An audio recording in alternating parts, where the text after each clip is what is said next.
And right now, folks, we're going over to our man, Mr. Ross Orr. Ross is the CEO and President of BacTech Environmental. You may have heard Ross on here many times.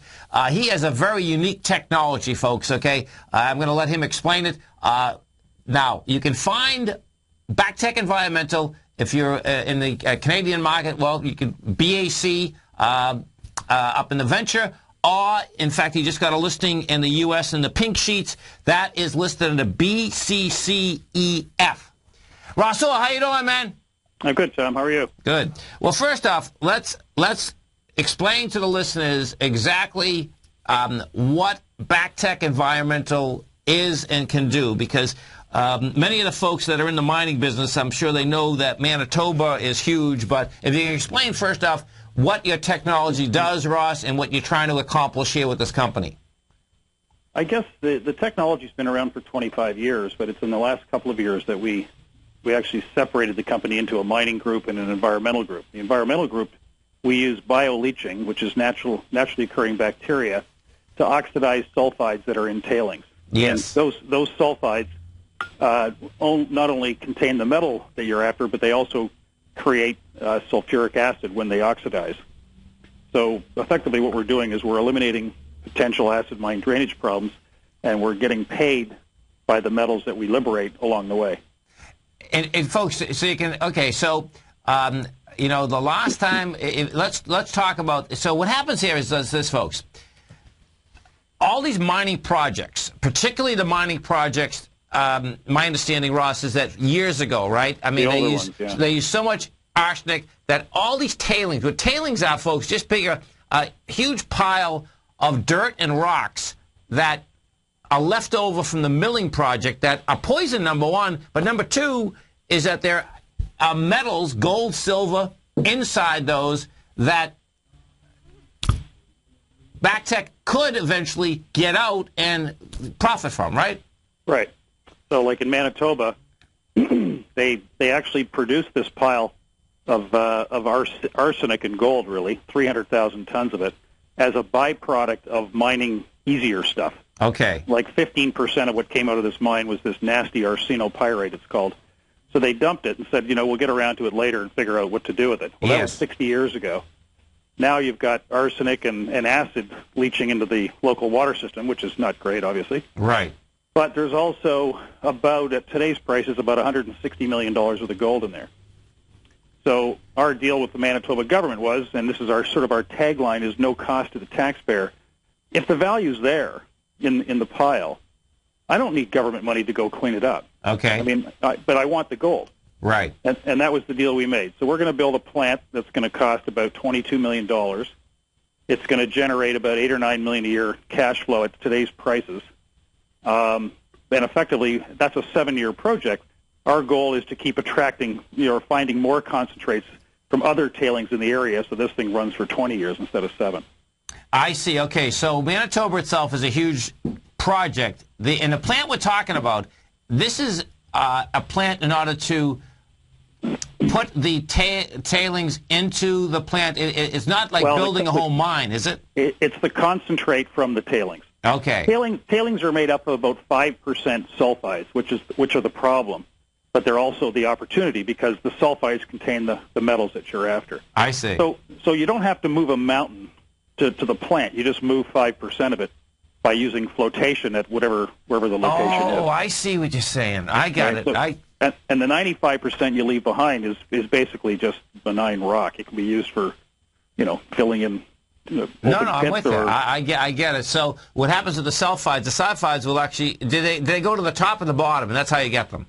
No, you have to just refloat them. They're just in there. They don't move, but as they get exposure to wind and rain and temperature change, they oxidize. Okay. That's like a gold deposit. Usually has an oxide portion at the very top, and the deeper you go, it changes to sulfides because it's not being influenced by, by weather conditions, etc. Sure.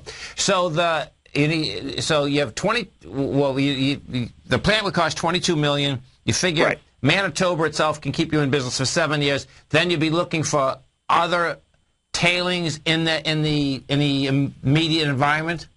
Yeah, it all depends on the grade of the concentrate. I mean, if you end up with an ounce per ton in a concentrate, you can ship that a long way. So, we may look as far away as British Columbia to move stuff to Manitoba, which is about 1,000 miles. Okay. Now, the technology that you have, is this special technology that other people can compete with you? How's the licensing go on this? How does this work? Well, no, basically it's a patented process because you can't patent the bacteria that are naturally occurring. Okay. The reality is, I have on my Google alerts, I've got bioleaching, and it seems now 2 or 3 days a week there's somebody in a university somewhere doing something in bioleaching. Okay. So really, for me, the way I see the market is by getting my arms around as many projects as I can now while they're cheap. And if I can put $5 or $10 billion worth of metal under our control, I won't complete it in my lifetime. I'm 55, so. I see. Okay. Interestingly, I went to visit a group in Boston, a private equity firm, a couple of weeks ago, and they were so hung up on the patents. And I said, look, I can't clean the world. It's impossible. Right. You're going to get competition. My job is to find really good quality projects where the IRR is good. Yes. And the IRR is decent in Manitoba. One thing you have to keep in mind about Manitoba, this is only about 1/3 of an ounce in a concentrate, which is really low. And yet we're still making good money at it. Right. So if we start blending in 20 grams per ton or 30 grams, then these numbers that we generated are going to be fairly low compared to what they should be. And the states, it'd be countries, states and our countries that you go to, it's in their best interest. I mean, one of the problems in the mining business, period, has been, there's some heavy destruction inside the mining business. So in order to sell the country, how do you sell the country? That it's free? No cost to the taxpayer. Yeah, right. That rings a bell, believe me. We've heard from governments all over the world.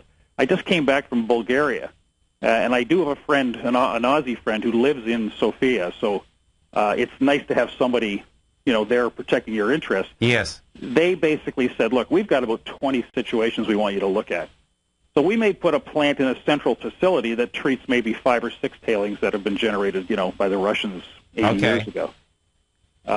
Mexico is another one. Bolivia. I mean, a little scary on the political side, but the tailings are off the scale. I mean, this is a lot different. When there's, I tell you something. It's interesting. My father taught me, and I will never forget this. And let me tell you, I should have paid more attention to it. But no, I'm not kidding. Because when we were a kid, he always said to me, "Listen, man," he says, "you want to be the garbage man." He says, "You want to get in the middle of the biggest garbage pile you can find, and work your way out." And it's so true. I mean, think about the metal business, the scrap business, folks. That's the name of the game. Because if you don't have a cost of getting the product, and you have a cost on the other way out, and this is the kicker with the garbage business in general, folks, is that no one realizes how much money's in it, right? Yeah. Yeah. Interesting. Yeah, exactly. So, hey, let me ask you. I know Umana has been and is an investor in your company, right? They're a shareholder, yeah. They're a shareholder. Now you get a new investor, right? UK Clean? Yeah, clean tech group out of the UK called Option 3. Okay.